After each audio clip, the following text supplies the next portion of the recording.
Segunda característica do discipulado de Jesus: exige prudência para saber se vai até o final ou não.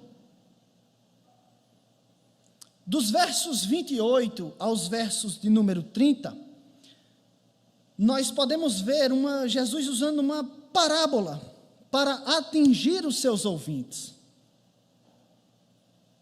As torres, antigamente, era usada para uma variedade de coisas. Eram feitos para fins agrícolas, por fazendeiros, para guardarem mantimentos e ferramentas.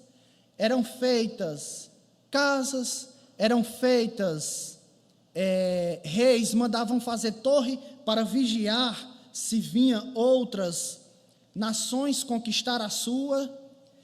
Portanto, torre era uma coisa comum a todos os judeus, fosse torre pequena, média ou grande, era uma coisa muito popular. Mas o X da questão está em que aquele que começava uma construção e não terminava, ele era zombado pela sociedade.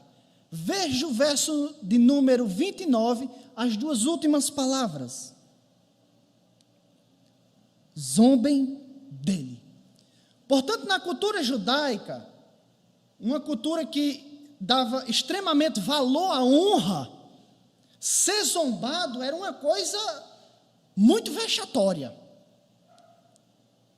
E o que Jesus quer mostrar aqui, aquela grande multidão que estava seguindo ele, é que, se vocês quiserem me seguir, primeiro, sentem-se, calcule e veja se vocês têm condições de ir até o final ou não.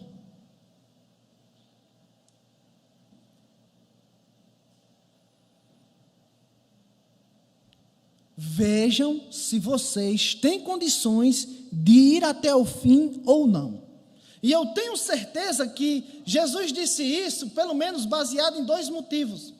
Que, primeiro, Jesus alertou aquelas pessoas porque eles sabiam que aquelas pessoas estavam seguindo ele pelo oba-oba.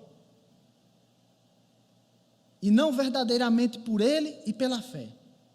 Segundo motivo, essas mesmas pessoas, ou boa parte delas, foram as mesmas que em Jerusalém gritaram: crucifica-o.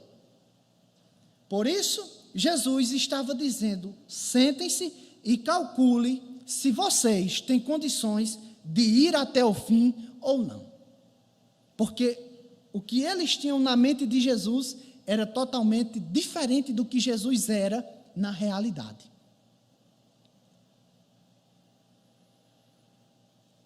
A terceira lição que podemos tirar desse texto é que, no Brasil, por volta de 1950 a 2000, aqui no Brasil realmente existia um avivamento. Nós passamos por um avivamento e isso foi muito bom.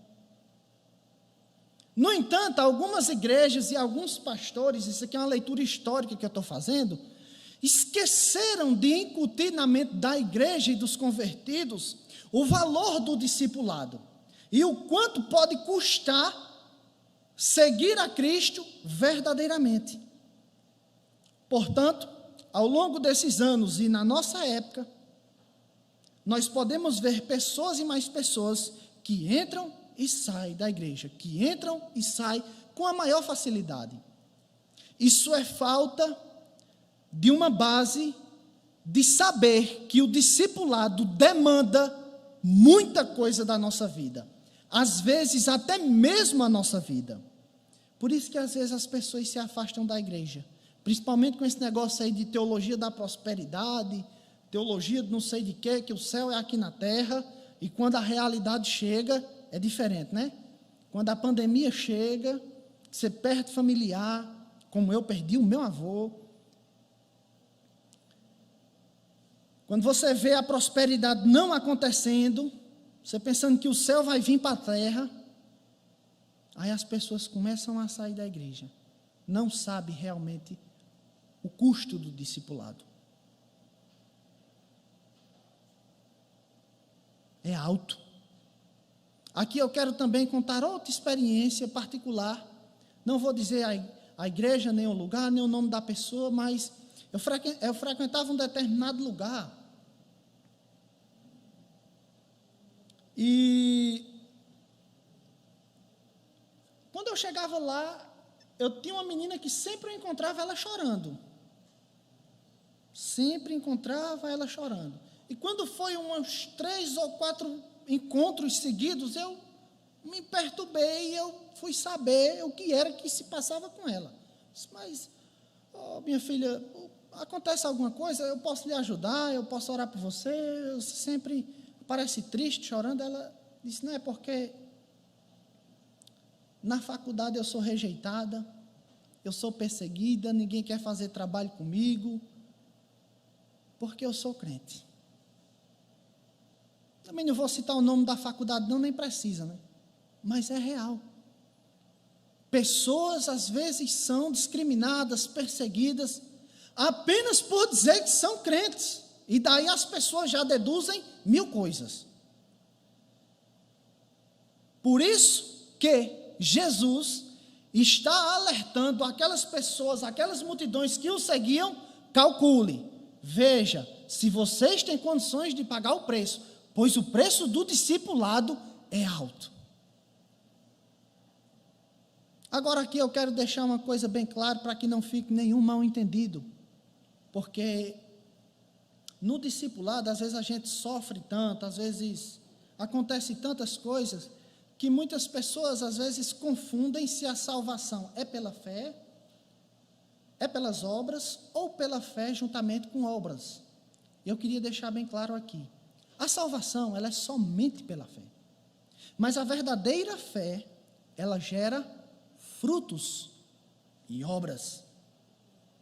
Quando nós lemos 1 João, capítulo 2, versículo de número 6, 1 João, capítulo 2, versículo de número 6, vai dizer assim, aquele que diz que está em Cristo, deve andar como ele andou. Aquele que diz estar em Cristo, deve andar como ele andou. E, consequentemente, quem andar como Cristo andou, será perseguido, se não da mesma forma, de forma muito parecida como Cristo foi. 2 Timóteo, capítulo de número 3, dos versículos 1 ao 12, você pode ler quando chegar em casa, mas especificamente o verso 12, vai dizer assim, aqueles que querem viver uma vida piedosa em Cristo serão perseguidos. Então a salvação é somente pela fé, ponto. Mas a verdadeira salvação, ela vai gerar obras e frutos. E consequentemente, pessoas que andam em retidão, pessoas que andam em santidade com Cristo, vão ser perseguidas. Seja na esfera intelectual, seja na esfera emocional, seja na esfera física. Se você for para uma faculdade, você pode ser perseguido na esfera intelectual. Se você sair do Brasil e ir para o Afeganistão, China ou Coreia do Norte, você pode sofrer perseguição física, pagando até com sua vida. E em outros lugares você pode ser até perseguido emocionalmente, com pressões e daí por diante. Mas se você quiser viver uma vida piedosa, você vai ser perseguido de alguma forma. Não se preocupe, eu lhe garanto. E aqui eu passei uma experiência também muito interessante, Tem um determinado interior aqui que os jovens juntavam mutirões e iriam evangelizar. E no final da tarde, várias pessoas diziam que tinham se convertido, se chegado a Cristo e tal. E um senhor, quando chegava lá, que começava a falar para essas pessoas o que era de fato o evangelho, muitas iam embora. E aí os jovens ficavam, mas esse cara sempre acaba aqui com evangelismo. E aí os jovens chegaram no pastor e disseram, pastor, esse homem toda a vida bota o povo para casa. Aí o pastor disse, não, meu irmão, é porque vocês fazem o chamado e ele mostra a realidade da vida cristã.